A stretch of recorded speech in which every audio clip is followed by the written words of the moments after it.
On this video, we're going to be looking at internal economies and diseconomies of scale, looking at particularly the importance of the minimum efficient scale of operation on the type of competition you would expect in an industry. Now, warning, if you do get a question on economies of scale, do not talk about economies of scale generally, other than doing the definition. Get your application marks by talking specifically about the economy of scale, which you think the firm will benefit from. So this is a standard U-shaped long run average cost curve. When that cost curve is falling, we have economies of scale. When we hit the minimum point, the productively efficient point, we have the minimum efficient scale of operation. It's possible to have more than one productively efficiency point, but of course there's only one minimum, as we'll get into later. And then the cost curve starts to rise again, where we have diseconomies of scale. So what are these internal economies of scale? Well, the first one is bulk buying discounts. It's the one that I'd fall back on if I couldn't think of anything else in an answer. So for example, I work at a college where we have about 150 business students. So when we buy books for them, we are able to get about a 20% discount on those books. Local schools got about 5 or 6 students. They're not able to get those discounts. The bigger the firm, the more technical economies of scale they are likely to benefit from.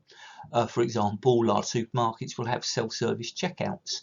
They'll typically have automated stock control systems. Large manufacturers will often have robots. Smaller firms simply can't afford this layout. Managerial economies of scale is where large firms can afford specialist managers, for example, specialist buyers, the ones who are able to bully the suppliers best, specialist sellers, IT specialists, HR specialists, specialist lawyers, specialist accountants, specialist tax lawyers, accountants, whose job is to make sure that large firms don't pay large tax bills. Let's pause for a few seconds and look at some of those specialities that the specialist tax lawyers and tax accountants will give you. These are genuine stories. Starbucks did not pay a penny in corporation tax between 2009 and 2012 in the UK. Your cleaner at your school or college would have paid more than Starbucks did. They did it basically by pretending, showing on their accounts that all of their coffee goes through the Netherlands, which is particularly nice on coffee companies. Amazon has a similar approach to paying tax in the UK. They do pay something, but if you actually look on your Amazon invoices and things, you'll see that they pretend that everything happens in Luxembourg. You'll see there that in America they made 11.2 billion profits in 2018, didn't pay a penny in tax. Look down there at Google on the left hand side. They avoided, avoidance is legal, paying 1.5 billion in tax in the UK, primarily by pretending that their development activity takes place in Ireland. So having a good team of lawyers and accountants on your side is really good once you hit a certain size. Of course, your little quickie mark down the road, being little, can't afford to do this. Large firms typically engage in more research and development, which means that they're able to innovate more, which should reduce their costs in the future. On the financial markets, typically a large firm is able to borrow more money at lower interest rates than a small firm. The final economy of scale that we are going to look at is that they can use mass marketing to hit a whole load of customers in a single advertising campaign. Small firms simply can't do this. An easy one, a straightforward mathematical one, is simply that as you grow, you can spread those fixed costs out over more and more and more units. So 120 divided by 3, your average fixed cost is 40. 120 divided by 10, if you can get your output up to 10, your average fixed cost falls to 12. Again, not sure how far to push this, because normally if you were to expand to that degree, then you would have to increase your capacity, which normally involves a massive increase in fixed costs. One economy of scale is the risk-bearing economy of scale. You get this if you engage in diversificatory activity, where you move into other markets, so that if one market collapses, you've got others you can fall back on. The final economy of scale that we look at is transport economies of scale. Have a look at that Tesco super lorry and think about your little vans that your local stores are likely to have. That lorry will have one, possibly two drivers, but the amount of goods that it can transport is many, many times that of your small supermarket. So they are bound to get economies of scale that way.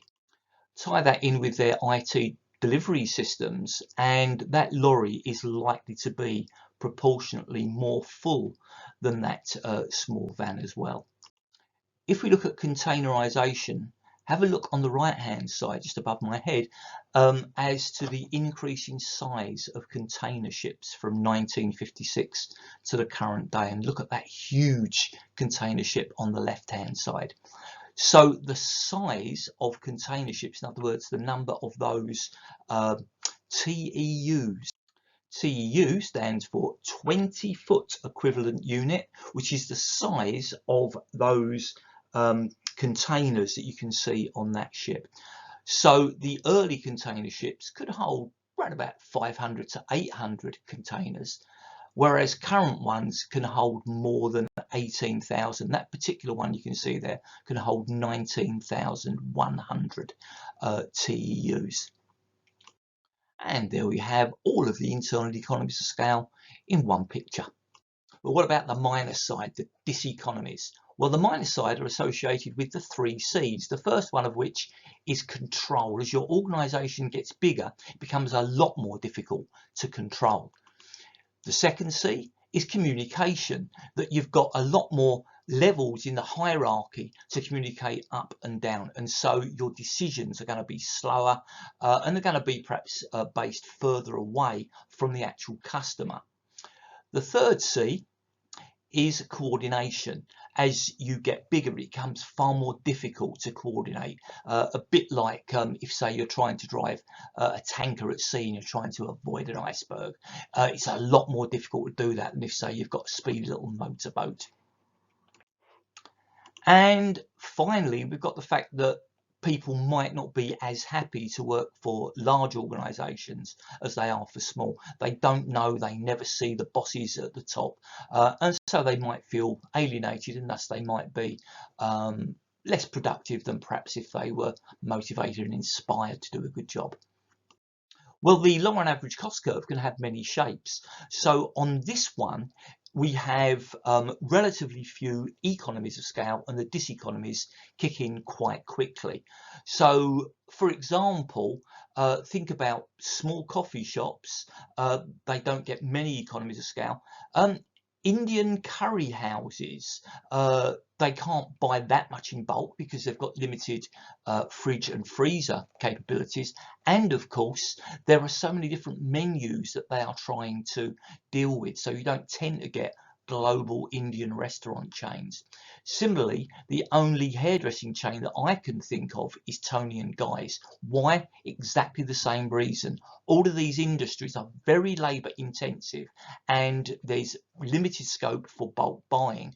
There's limited scope for technical economies of scale. So they hit their minimum efficient scale quite early on, which means that there's going to be room for an awful lot of them before the market is saturated. The second possible shape is your standard U-shaped cost curve, which is where we have a minimum efficient scale, but it is nothing like as big as the market as a whole. So we're going to be able to fit a number of firms into this market, but not that many, so we're likely to have an oligopoly. Perhaps on my diagram you can see maybe it's going to be somewhere between 3 and 4 firms before that market is saturated. Or we could have an industry where there are extensive economies of scale, such that we don't even think about moving up until that market is completely saturated. Well, that's going to be your natural monopoly, things like water production. And the weird one that tries to explain how small local high street grocers can compete with reasonably small firms like Aldi, Lidl, Waitrose, that can compete with bigger firms like Tesco and Sainsbury's, all in the same industry, all able to do it. Well, here we have basically a flat long run average cost curve. So we hit the minimum efficient scale relatively early so we can get our little firms in, but then it's flat. So potentially we could have a whole range of firms in this industry. Both small and large firms can survive. We've got a lot of productively efficient points there. So maybe your big firms can benefit from some of the technical economies of scale. Medium firms like little Aldi, they concentrate on only a few lines, whereas your little firms can duck and dive and perhaps do local deals and understand their local market. And that, I think, is it on economies of scale.